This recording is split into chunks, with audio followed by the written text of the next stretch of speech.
We are here on site at Zaculeu, a pre-Columbian Mayan site in the western highlands of Guatemala, near the city of Huehuetenango. From AD 250 to 600, this was the capital of the Mam Kingdom. Eventually, they were conquered by the Quiche Kingdom, so it contains architectural styles both from the Mam and the Quiche. Now, we know that the Mayan civilization covered vast amounts of land, stretching from southeastern Mexico through all of Guatemala into Honduras and El Salvador, eventually even reaching up to the great city of Teotihuacan, what is now Mexico City.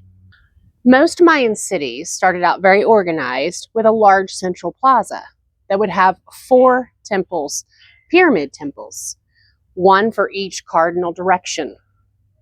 Eventually, the city would grow out and you'd have other public plazas with governmental buildings around them.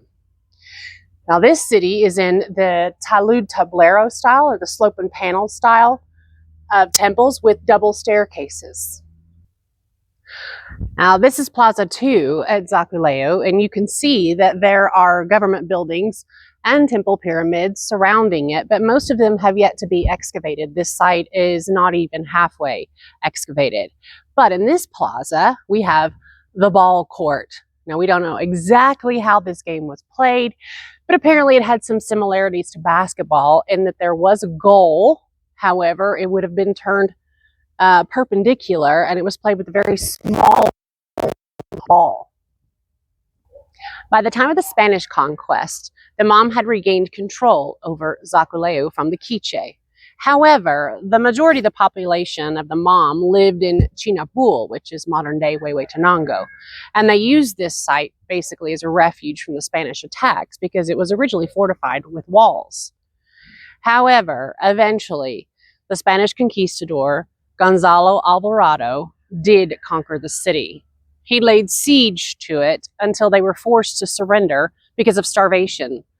When the Spanish entered the city, they found 1,800 Mam dead, and the remaining had been eating their dead because there was nothing left. By the mid-1500s, this area was firmly under control of the Spanish. However, the Mam continued to live here, but the city of Zaculeu fell into disuse except for ceremonies and certain rites.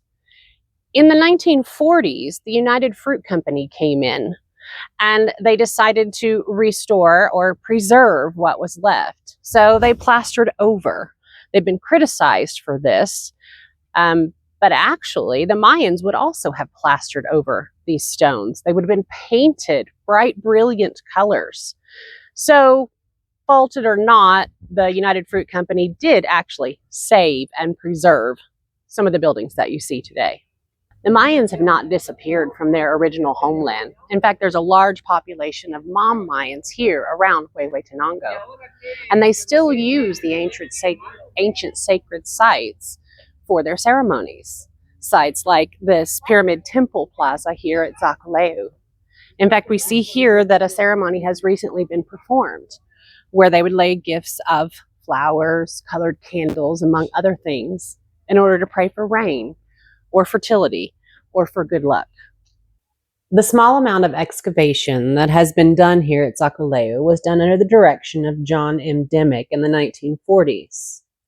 But the various artifacts that have been uncovered show the high level of artistry and workmanship that was possessed by the people who lived here in this beautiful area of Guatemala. Hi, I'm Michelle, and this is Brian, and we hope you've enjoyed watching History on Site. A few years ago, we sold everything and took off to travel. We enjoy finding stories, myths, and legends about the historical sites that we visit. So if you enjoyed this video, please let us know by hitting that like button. And we would appreciate any comments or suggestions that you have. If you'd like to see more History on Site, hit the subscribe button and don't miss our upcoming videos. Thank you.